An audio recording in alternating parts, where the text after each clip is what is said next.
사도신경으로 우리의 신앙 고백하도록 하겠습니다. 나는 전능하신 아버지 하나님 천지의 창조주를 믿습니다.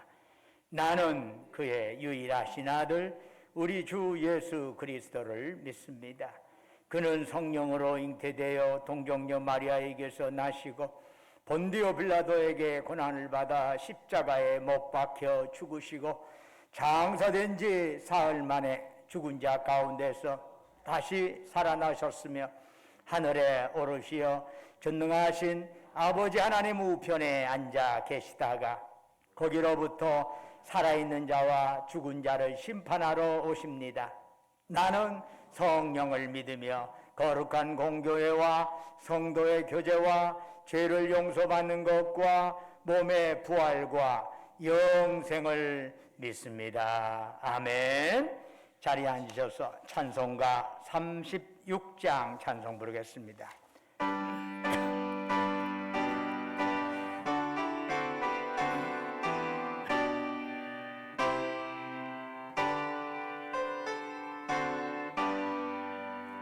주의 소회로 높이어다 찬양하여라.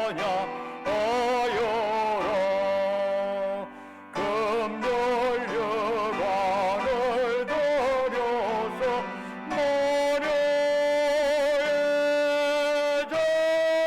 찬양.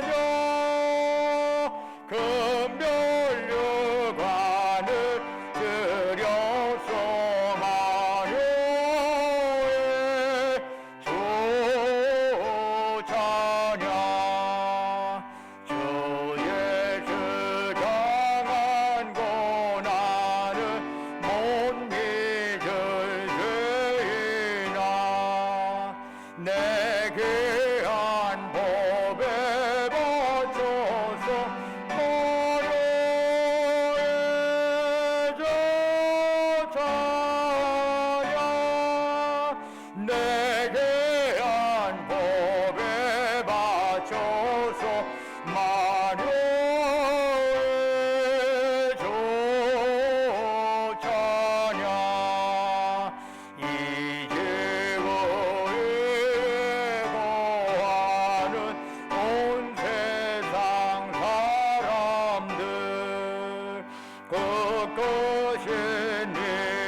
예배를 이어서 이재준 장님 나오셔서 기도하시겠습니다.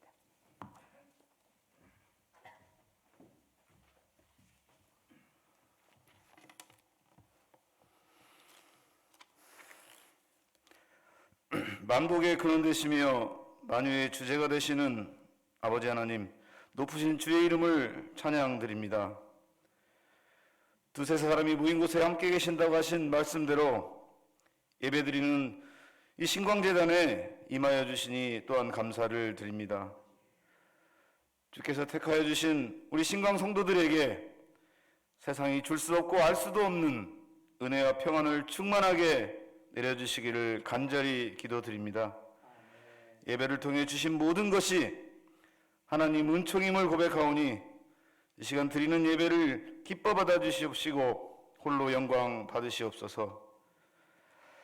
참으로 감사가 넘치고 복된 계절을 주신 하나님, 저희들에게 아름다운 가정들을 허락하시고 또한 사랑스러운 자녀들의 복과 부모와 스승의 은혜에 대한 감사함을 가지고 서로 사랑하고 섬기며 살도록 역사하여 주시옵소서.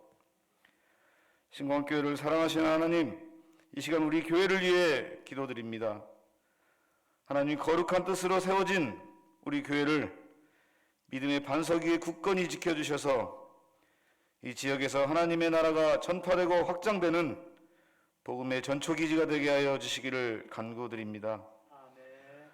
하나님 말씀 따라 행하는 교회가 되게 하여 주시며 성도 간에도 거룩하신 하나님을 닮아 사랑을 실천하는 아름다운 교회가 되게 하여 주시옵소서.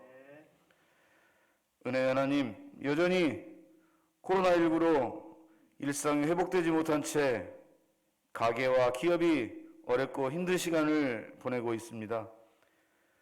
코로나 백신 접종이 계획된 대로 잘 진행되도록 하시어 속히 일상이 회복되도록 역사해 주시고 또한 우리의 믿음이 더욱 강하고 담대해지는 전환점으로 이어지게 하시옵소서. 이 시간 은혜의 말씀을 전하실 이순태 담임 목사님께 성령님 역사하시어 영적 능력을 더하여 주시사 말씀이 힘이 되어 우리 삶의 현장에서 실천하고 또한 새롭게 시작하는 한 주간도 주님 손 꼭 잡고 말씀 들고 승리하게 하여 주시옵소서. 늘 깨어 교회와 성도를 위해 기도하며 헌신하는 우리 성도들에게도 더욱더 큰 은혜를 베풀어 주시옵소서. 이 모든 간구를 거룩하신 예수님의 이름으로 기도드립니다.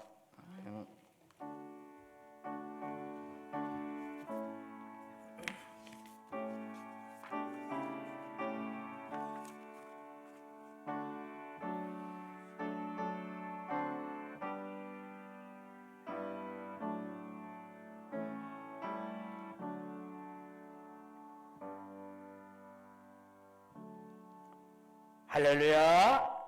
우리 좌우에 있는 형제자매들 향해서 사랑 인사 나누겠습니다. 주님의 이름으로 사랑합니다. 샬롬. 만나서 반갑습니다. 주님의 이름으로 사랑합니다. 교회 소식 전해드리겠습니다.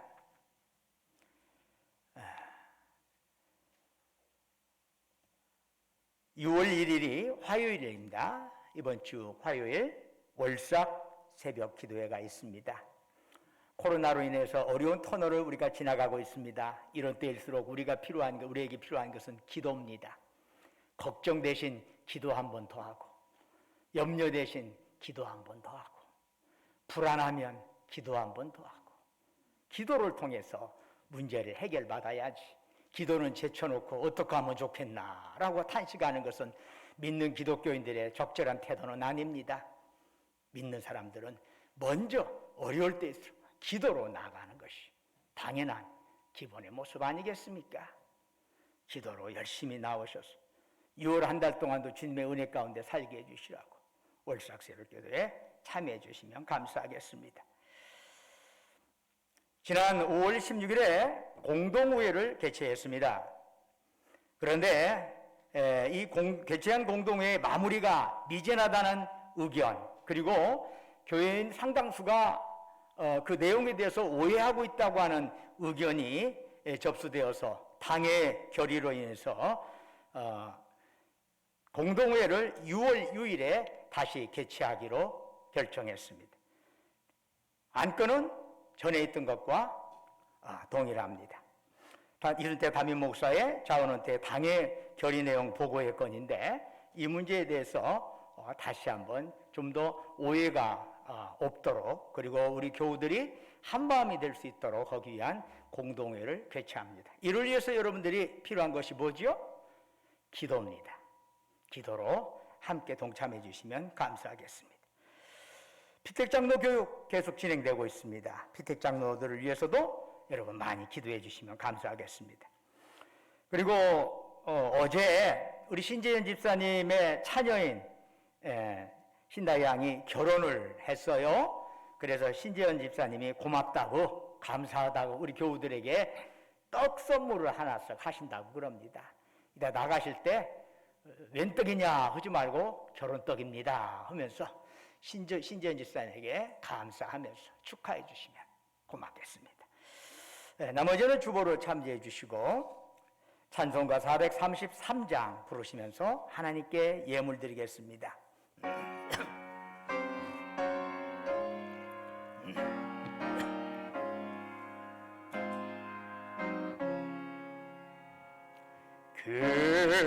귀하신 주여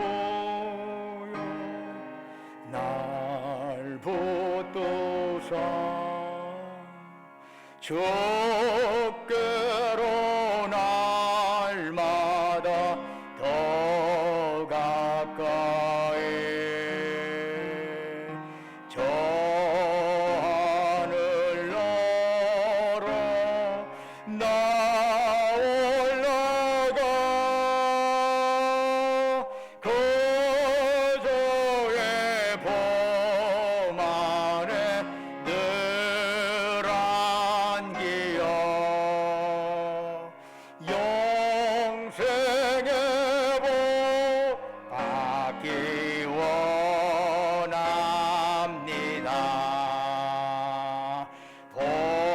봉헌할 몰고 나 없어도 날마다 주께로 더 가까이 내 죄를 주께 다 고하리 주님의 보혈로 날 씻으사 눈보다도 이게 하옵소서. 가락한 마귀 날 꿰어도 주 예수 앞으로 더 가까이 이 세상 속한 그 오용시 또 저한 생각을 다 버리니 정결한 마음 내게 내주소서. 이 세상 내가 살 동안에 주께로 날마다 더 가까이 저 배는 천국 나 들어가 한없는 목락을 다 얻도록 풍성한 은혜를 주옵소서. 아멘. 은혜와 사랑이 충만하신 아버지 하나님, 오늘 거룩한 성의를 저희들에게 허락하시고 이 시간 주님 앞에 나와서 이처럼 예배드릴 수 있도록 저희들의 몸과 마음을 이곳으로 지금까지 보살피시고 인도하신 주님, 이 시간 저희들 주님을 낭망하면서 우리의 마음 뜻 정성 힙다하여 주께 예배드리오니 이 시간 오직 주만이 우리가 드리는 찬양 영광 홀로 받으시옵소서. 아버지 하나님, 참으로 이 예배가 하늘에는 영광이여 예배된 우리 모두에게 은혜와 기쁨 넘치는 시간이 되게 하옵소서. 예배를 통해서 주님 만나고 주님 만남을 통해서 우리 연약한 영육이 강건해지게 하옵소서. 주님 만남을 통해서 우리 약하고 미진했던 모든 문제점들이 해결받는 역사가 일어나게 하여 주옵소서.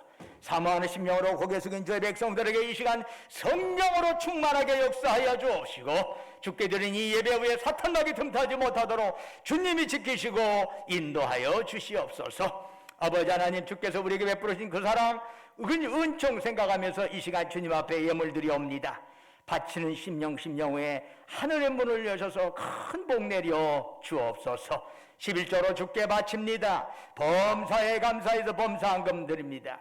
우리의 삶의 여정 곳곳에 하나님의 손길 기억하면서 각가지 기도의 제목을 가지고 특별 감사한금 드리옵니다. 매주마다 주님과 약조했던 주정금 바칩니다.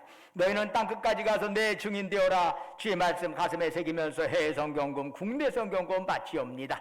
우리 주변의 어려운 이웃들을 생각하면서 국률의 마음 담아 사랑 나눔 헌금 바칩니다. 또한 각자의 처지와 형편에 따라 기도하며 서원하며 주님 앞에 예물 바치는 심령들이 있사오니 그들의 기도에 제목 귀 기울여 주시고 응답하여 주시옵소서. 아버지 하나님, 또한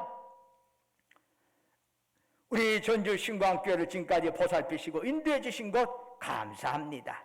어느 곳에 있던 우리 전주 신광교회 교우들이 가는 자리가 복된 자리가 되고 은혜의 자리가 되게 하여 주옵소서. 아버지 하나님, 저들을 통해서 하나님의 사랑, 하나님의 은혜가 널리 확산되어 가고 참으로 이 코로나 이 시대에 더욱더 우리 믿음의 성도들이 가는 자리가 참으로 복된 자리가 되고 희망의 자리가 될 수 있도록 주께서 인도하여 주시옵소서. 아버지 하나님, 특별히 여러 이런 교회를 위해서 나름대로 시설 노후화 때문에 작정하며 주님 앞에 시설헌금 바치는 자들에게도 큰 복으로 갚으시옵소서. 그 밖에 꽃으로, 목소리로, 몸으로 여러 형태로 이름도 없이 빛도 없이 헌신하고 헌물하는 그들을 기억하여 주옵시고 그들의 섬김 받으시고 하늘 상급으로 가득 채워 주옵소서. 하나님 아버지, 원컨대 예물 쓰이는 곳곳마다 복음의 역사가 왕성하게 나타나게 하시고 오직 주님 영광만 크게 드러나게 하옵소서. 바라옵건대 우리가 이 땅에 살아가는 동안에 물질이 없어 어려움 당하지 않게 하옵소서. 행여나 물질로 인하여 교만하지도 않게 하옵소서. 주신 물질, 주신 생명, 건강, 은사, 시간, 은사, 그 모든 것 가지고 주께서 우리 영혼 부르시는 그날까지 하나님께 죽도록 충성하고 이웃을 섬기며 나누며 살아가게 하옵소서. 우리 주 예수 그리스도의 이름으로 간절히 기도드립니다. 아멘. 오늘 주시는 하나님의 말씀 요한복음 6장 66절에서 7장 5절까지의 말씀이 되겠습니다. 요한복음 6장 66절에서 7장 5절까지 저와 여러분이 한 절씩 교독하도록 하겠습니다. 요한복음 6장 66절입니다. 그때부터 그의 제자 중에서 많은 사람이 떠나가고 다시 그와 함께 다니지 아니하더라. 예수께서 12 제자에게 이르시되 너희도 가려느냐? 시몬 베드로가 대답하되 주여 영생의 말씀이 주께 있사오니 우리가 누구에게로 가오리까? 우리가 주는 하나님의 거룩하신 자이신 줄로 믿고 알았사옵나이다. 예수께서 대답하시되 내가 너희 12를 택하지 아니하였느냐? 그러나 너희 중에 한 사람은 마귀니라 하시니 이 말씀은 가롯 시몬의 아들 유다를 가리키십니다. 그는 12 중에 하나로 예수를 팔자르라. 그 후에 예수께서 갈릴리에서 다니시고 유대에서 다니려 아니하심은 유대인들이 죽이려 함이러라. 유대인의 명절인 초막절이 가까운지라. 그 형제들이 예수께 이르되 당신이 행하는 일을 제자들도 보게 여기를 떠나 유대로 가소서.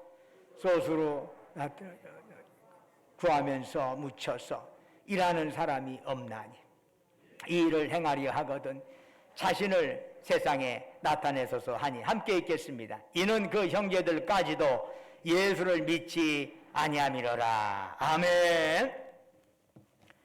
오늘 예배에 참여한 여러분 모두에게 하나님의 놀라운 평강과 위로가 함께 하시기를 주의 이름으로 축원합니다. 페르소나라고 하는 심리학적인 용어가 있습니다. 페르소나. 이 페르소나라는 말은 본래 고대 그리스 가면극에서 배우들이 썼다 벗었다는 가면을 의미합니다. 그 당시 배우들은 한 사람이 다양한 역할을 하기 위해서 필요에 따라 여러 가면을 쓰고 그에 맞게 연기를 하였습니다. 후에 이 페루소라는 용어의 의미가 변화되고 확장되어 가면서 한 개인이 집단 사회에서 살아가기 위해서 사용하는 다양한 역할과 행동의 가면을 의미하게 됩니다. 좀 더 쉽게 풀자면 한 개인은 가정이나 사회 속에서 살아가기 위하여 주어지는 상황 속에서 여러 역할을 하게 됩니다. 가정에서는 아빠 혹은 엄마가 됩니다. 그 똑같은 사람이 회사에서는 직원이 됩니다. 또한 동창회에서는 친구가 되고 그 똑같은 사람이 교회에서는 권사, 집사로의 그 역할을 감당하게 됩니다. 바로 이런 것들이 페루소나입니다. 그런데 어떤 사람을 제대로 알려면 이 겉으로 드러난 모습, 페루소나만으로는 절대 부족합니다. 한 사람을 바르게 알기 위해서는 당사자의 일면이 아닌 전체를 파악하지 않으면 안 되기 때문이지요. 그런데 어떤 한 개인 전체를 안다는 게 가능한 일일까요? 그건 불가능한 일입니다. 본인도 본인 자신을 모르고 다른 사람도 그 본인을 남을 안다고 하는 것도 극히 일부분만을 알 수 있을 뿐이지. 부부면 잘합니까? 평생 가도 모르는 부분이 있답니다. 왜냐하면 인간 자체가 시간과 공간의 제한을 받고 있고 지식에서 유한하기 때문입니다. 많은 경우에 자기 나름대로의 시각과 이해득실의 편견을 가지고 자신이나 상대를 볼 수밖에 없습니다. 색안경 쓰지 아니하고 남을 바라보는 사람 이 세상에 한 명도 없다는 거지요. 자기 이때까지 살아왔던 경험, 자기가 읽었던 책, 여러 가지의 그런 것들이 어우러져서 나의 하나의 안경을 만들어가는 것입니다. 그 안경으로 상대를 바라보게 되는 것입니다. 그 사람을 본다면 그 이면의 그림자는 우리는 볼 수가 없게 됩니다. 나에게 비춰지는 그분만을 볼 수 있을 뿐이지. 그래서 그 뒷면을 보려면 이미 시간은 달라지고 공간도 달라지는 것이죠. 똑같은 시간, 똑같은 공간에서 모든 것들을 그 사람을 다 알아낼 수는 없는 것입니다. 그러므로 우리가 어떤 한 사람을 제대로 평가하거나 판단하고자 한다면 긍정적이든 부정적이든 내 눈에 투영되고 있는 모습에 그 사람에게는 내가 알지 못하는 또 다른 여백이 있구나 하는 사실을 인정할 수 있어야 합니다. 내가 내 눈에 보이는 것이 전부가 아니구나 인정할 수 있어야 합니다. 이 여백을 거부할 때 우리는 상대방의 실상이 아닌 허상을 붙잡는 것이고 그 사람이 그 허상이 그 사람의 전부인 양 착각하면서 그것을 밀어붙이는 잘못을 범하게 됩니다. 예수님에 대해서도 그렇습니다. 오늘 말씀을 보니까 세 부류의 사람들이 예수님에 대해서 어떻게 평가했는가 하는 것들이 나옵니다. 우리는 예수님이 이 땅에 오셨을 때 그 당시 예수님 주변에 몰려있던 사람들의 예수님의 평가와 우리는 그러한 평가를 바라보면서 어떤 태도를 견지해야 할 것인가 하는 것을 생각하고자 합니다. 예수님에 대한 첫 번째 평가는 예수님을 따르던 민중들의 평가입니다. 요한복음 6장 66절을 말씀하네요. 그때부터 그의 제자 중에서 많은 사람이 떠나가고 다시 그와 함께 다니지 아니하더라. 여기서 그때부터는 언제부터를 의미하는 겁니까? 예수님께서 영적인 말씀을 주신 그 이후부터를 의미합니다.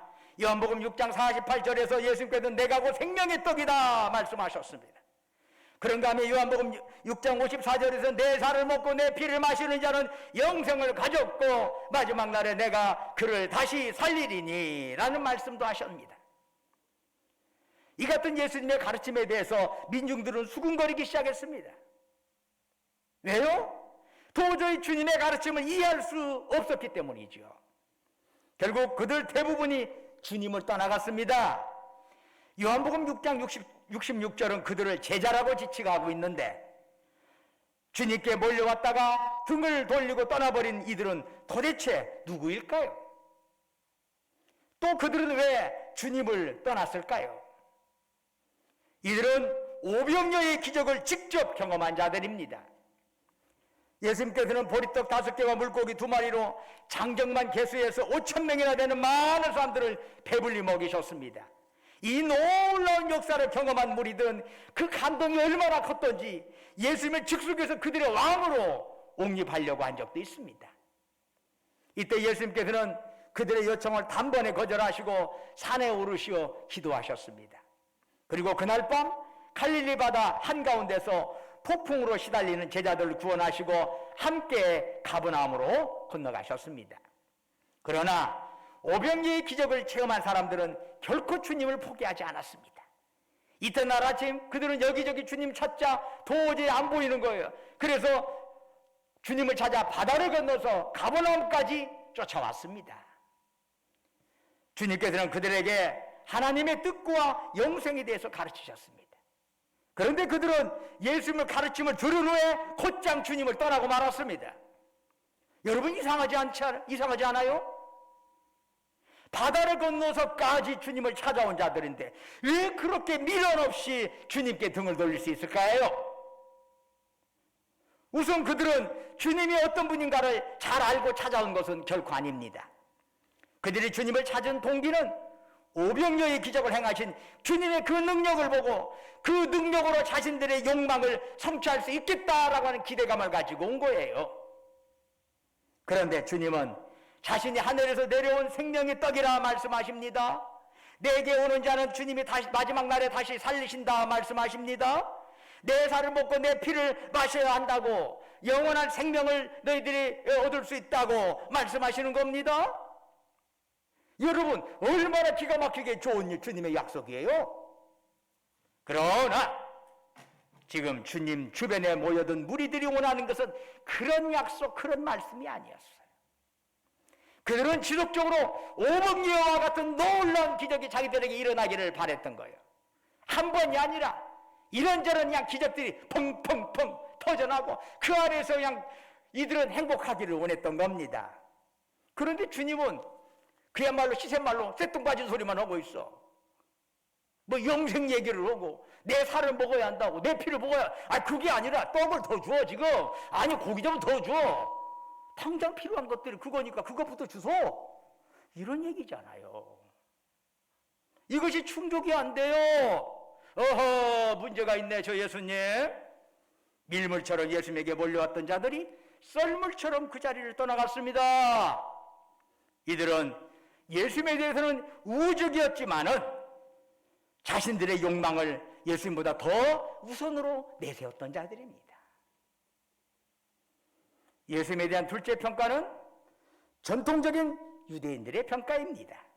요한복음 7장 1절을 보니까 단순히 예수님에게 등을 돌리는 것을 넘어서서 더 큰 음모를 유대인들이 꾸미고 있었습니다. 그 후에 예수께서 갈릴리에서 다니시고 유대에서 다니려 아니하심은 유대인들이 죽이려 함이로라. 유대인들은 오랫동안 메시아 곧 그리스도를 기다려왔습니다. 그러나 그리스도이신 예수님이 오셨는데도 유대인들은 기뻐하기는커녕 도리어 예수님을 죽이려고 했습니다. 왜 그럴까요? 요한복음 7장 7절에서 주님은 그 원인을 이렇게 말씀하시네요. 세상이 너희를 미워하지 아니하되 나를 미워하나니 이는 내가 세상의 일들을 악하다고 증언함이로라. 유대인들은 그리스도께서 오시면 자기들이 율법을 최상으로 여겨왔기 때문에 자신들을 칭찬해 주리라 믿었습니다. 그러나 주님께서는 그들의 잘못을 꾸짖으시며 독사 이 자식 회칠한 무덤이라고 질타를 하시지 않았습니까? 종교 지도자들은 그리스도가 오시면 그들이 지켜온 종교적 전통과 관행을 더욱 확고히 해주시라고 믿었습니다. 하지만 주님께서는 안식일에도 병을 고쳐주시면서 그들의 기도를 정면으로 부정해버리셨습니다. 한편 기득권을 지니고 있는 상층부 사람들은 그리스도가 오시면 그들의 지위와 재산을 공고히 보장해 주리라 믿었습니다. 그러나 주님께서는 가난하고 소외된 민중들과 함께 하셨습니다. 게다가 그 민중들은 그런 예수님을 왕으로 옹립하려는 시도까지도 했습니다. 이것은 상층부의 기득권을 부정하는 사건이었기 때문에 예수님은 그들이 원하는 그리스도인일 수 없었습니다. 오직 예수님은 위험인물일 뿐입니다. 주의해야 할 인물일 뿐입니다. 당시 유대인들은 종파별로 율법이나 그리스도에 대해서 서로의 의견을 달리한 상황입니다. 그런데도 예수님 죽이려는 데는 한 목소리를 냈습니다. 그들은 자신들의 입장에 박수 주는 그리스도를 원했던 것입니다. 자기를 비판하고 잘못을 채찍질하는 그런 그리스도 말고 자기들이 가는 길에 박수 치고 잘했어 이런 그리스도만을 그들은 원했어요. 그래서 그들은 예수님을 십자가에 못 박게 된 것입니다.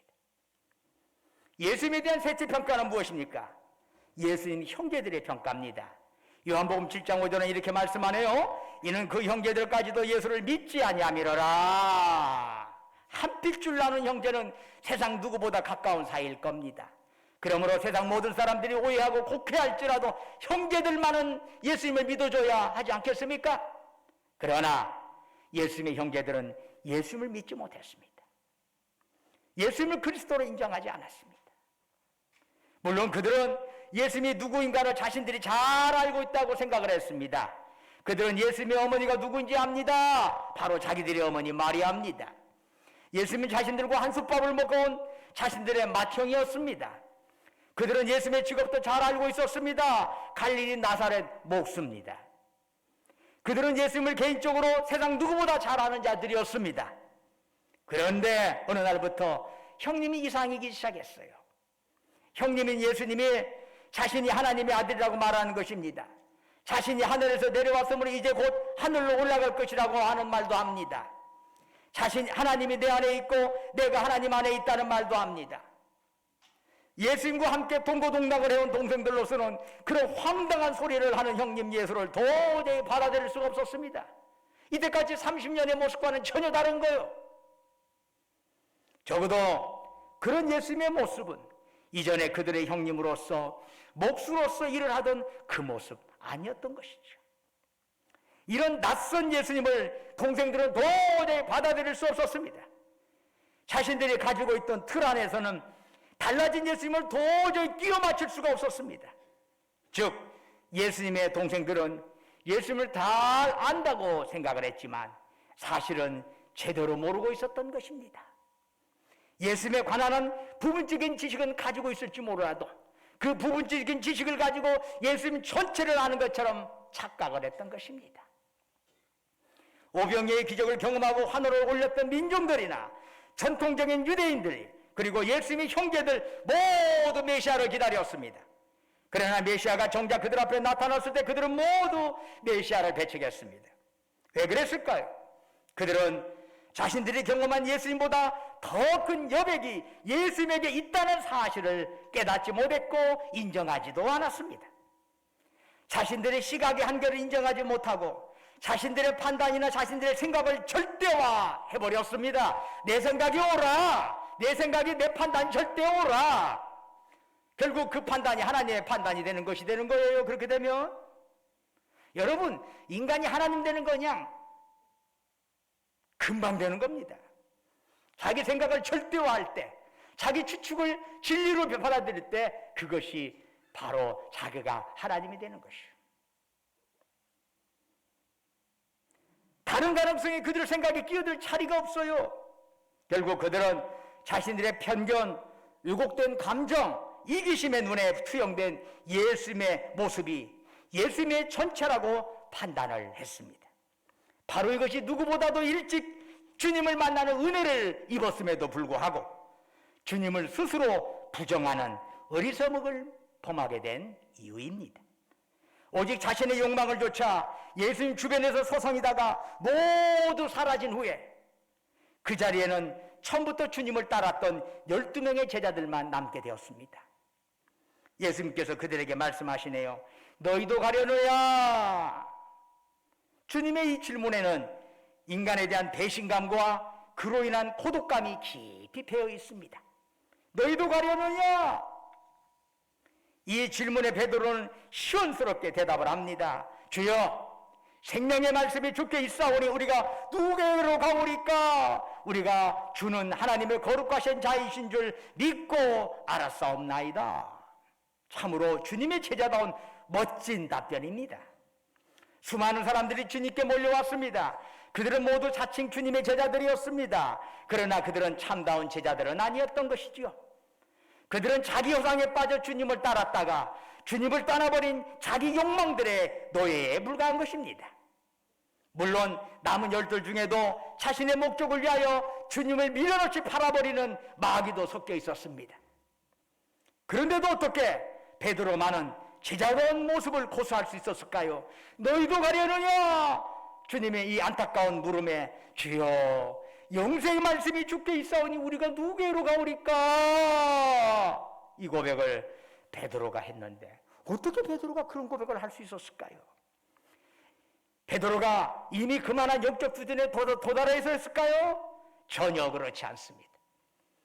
베드로의 여러 행적을 보면 이때까지만 해도 베드로의 영적 수준은 아직 어설펐습니다.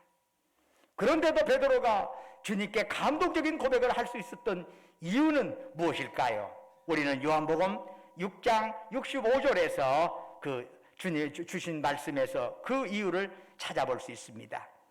내 아버지께서 오게 하여 주지 아니하시면 누구든지 내게 올 수 없다.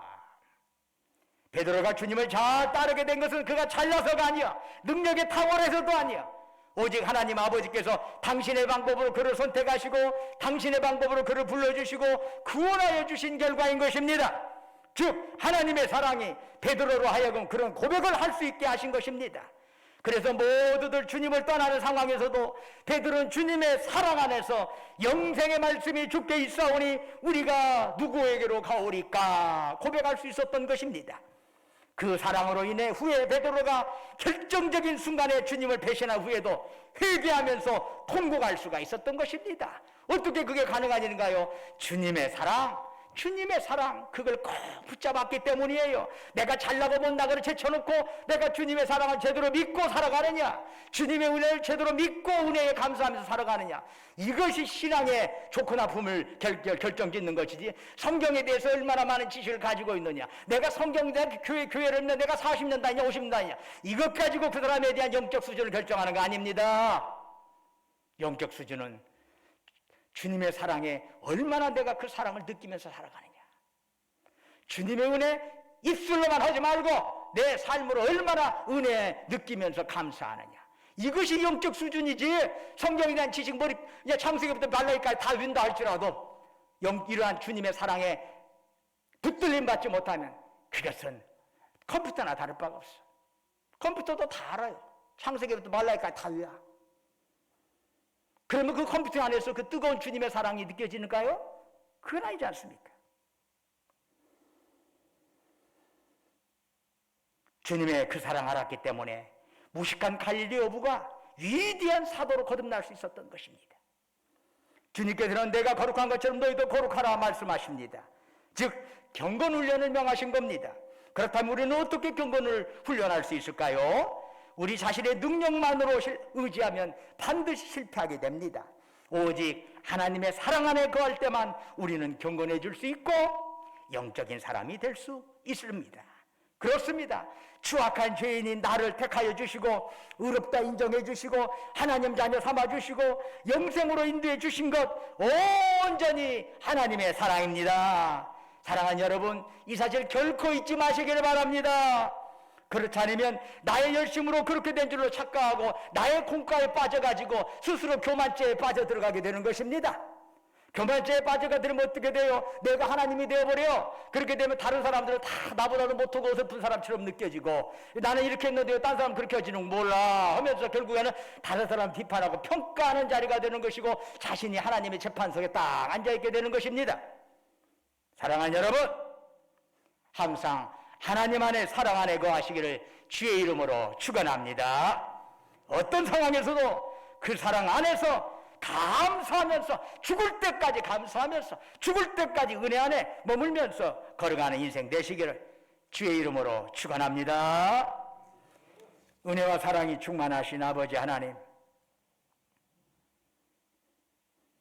우리의 시각이 왜곡되고 제한되어 있다는 걸 저들은 잘 압니다. 우리의 시각으로 절대화하여 시각을 가지고 잘못을 범하는 일 없게 하여 주옵시고, 그러나 우리는 하나님의 사랑, 하나님의 은혜 꼭 붙들림 받아서 마지막까지 걸어갈 수 있도록 도와주시옵소서. 주 예수 그리스도의 이름으로 간절히 기도드립니다. 아멘. 다 같이 일어나셔서 찬송가 620장 2절 부르겠습니다.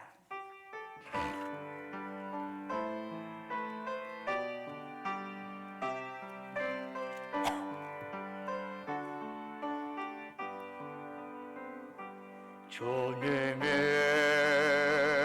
또다시니 애아리기 어렵더라도 언제나 주 떠다네 내가 애씀을 아노라 사랑과 말씀들이 나를 더욱 새롭게 하니 때로는 넘어져도 재우송 예를 믿노라 이 믿음도 굳세라 저가 지켜주신다 어둠 밤에도 저의 밝은 빛 인도하여 주신다 이 믿음도 굳세라 주가 지켜주신다 어둠 밤에도 저의 밝은 별 인도하여 주신다.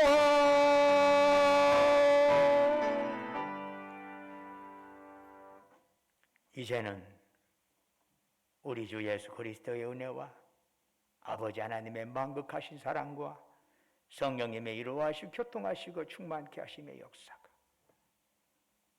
너희도 가려느냐 주님의 이 안타까운 질문에 베드로와 같은 고백 내가 어디로 가겠습니까? 영생의 말씀이 주님께 있는데 내가 어디로 가겠습니까? 주님의 사랑 안에 마지막까지 붙들림 받고 주님의 은혜의 손 꼭 붙잡고 이 땅에 우리 영혼 다할 때까지 그렇게 살겠다라고 다짐하는 사랑하는 주의 백성들 그들이 속해 있는 가정, 직장, 사업장 위에 외지에서 공부하느라 직장 다니느라 군복무하러 수고하는 우리 아들, 딸들 위해 지금도 영원토록 함께 하시기를 간절히 축원하옵나이다. 아멘.